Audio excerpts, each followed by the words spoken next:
There will be restrictions now on the use of Facebook and WhatsApp in Kashmir. That's the news that has just come about. Restrictions on the request of the security agencies. Facebook and WhatsApp services are down in the valley. Social media, in fact, is being used to organize youth for stone pelting. Park-based Facebook has also been planning all schools and colleges to protest together.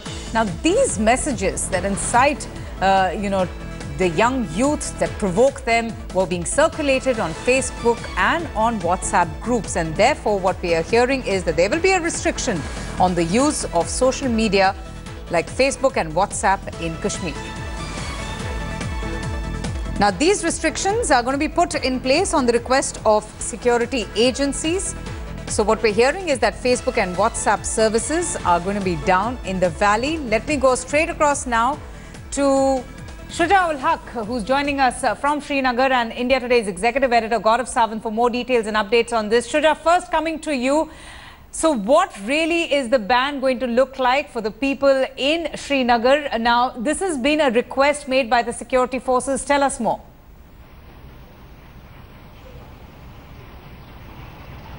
Well, Avantika, these reports have been doing rounds for last couple of days that the government has asked, in fact, the security agencies are of the view that social networking sites like Facebook and also applications like WhatsApp should be barred in Kashmir Valley to control the situation. Let's remember there is already a bar on the high-speed internet that has been imposed for last couple of days after the violence took place. And also internet has been one of the biggest casualties of the unrest. Last year in 2016, internet was down at least 10 times in the year for many months altogether.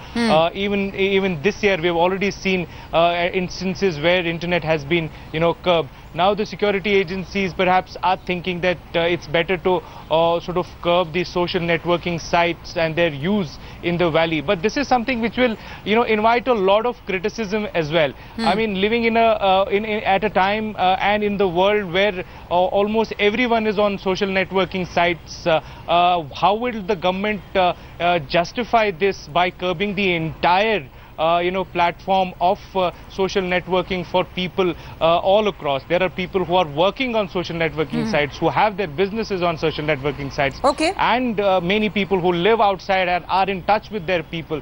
So this is going to be a huge and controversial decision if at all the government takes it. Absolutely. And Gaurav, this is a global issue. The face of terrorism is being changed with the use of social media, how terrorists are using this medium to foment trouble, to recruit, to radicalize and spread terror. But the big question that is being raised is, will it arrest the issue? Will it, deter terrorists from encouraging youths to join their terrorist organizations? Avantika, first things first, there is no ban. There are certain restrictions that are being put in place. For example, from 4G and 3G, internet services are down to 2G. That's point one. Point two, if you have a broadband connection at your home or at your office, that broadband connection is 100% operational. It's only on mobile phones that there are certain restrictions that are being put in place, and that too for the moment, so that videos are not circulated. According to government sources, and again this is source-based information, there are certain instructions that come on certain WhatsApp groups and on Facebook.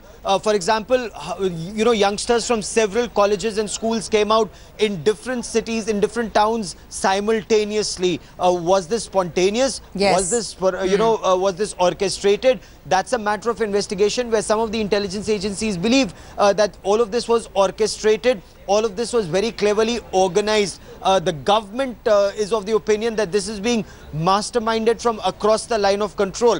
So, for example, so far we've seen students come out. Next, there are already WhatsApp groups doing the rounds that get women to come out. So we will see, a large group of women protesters, and not just restricted to one town, but in several areas coming out. So the women will form the first layer, then students or children, and then the stone pelters, the stone pelters, and then perhaps terrorists. So it is all very carefully orchestrated according to the government. So certain temporary measures are being put in place according to the government to try to stem what they say is this, of all these people coming out on the streets. Is it working? Will it be counterproductive? Is a debate. And Shuja, that's also the fear, because terrorists are repeatedly using social media to spread their terror ideology. I mean, they're using social media in all of its forms to create fear, to intimidate the youth, to threaten. So this is not a ban. These are just restrictions. And I'm hearing from Gaurav that these are temporary restrictions. Then why the opposition?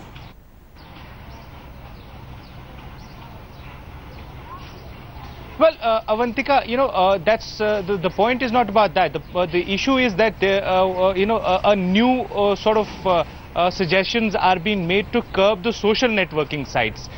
We've seen internet being blocked temporarily, then restored again. But what has been, reported, though the government hasn't taken any decision on it yet, but it is being circulated and reported at various quarters that there are suggestions that social networking sites should be banned.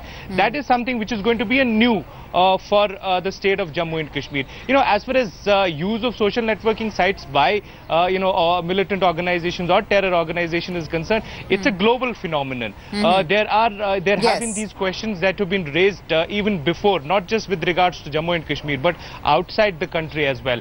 The point really is that even if the government wants to do that, if there is a blanket ban on all the social networking sites, will it, be counterproductive? They'll have to measure the ups and downs of this. Whether the ups of this decision would be, more than the downs is something that the government will have to calculate. So far, they haven't taken any decision. It's at this point of time, we are only seeing restrictions on internet, not on social networking sites. But if that happens, that's going to be the first with the state of Jammu and Kashmir. All right, Shuja and Gaurav, thank you both for joining us. I'll keep coming back to you for further reactions.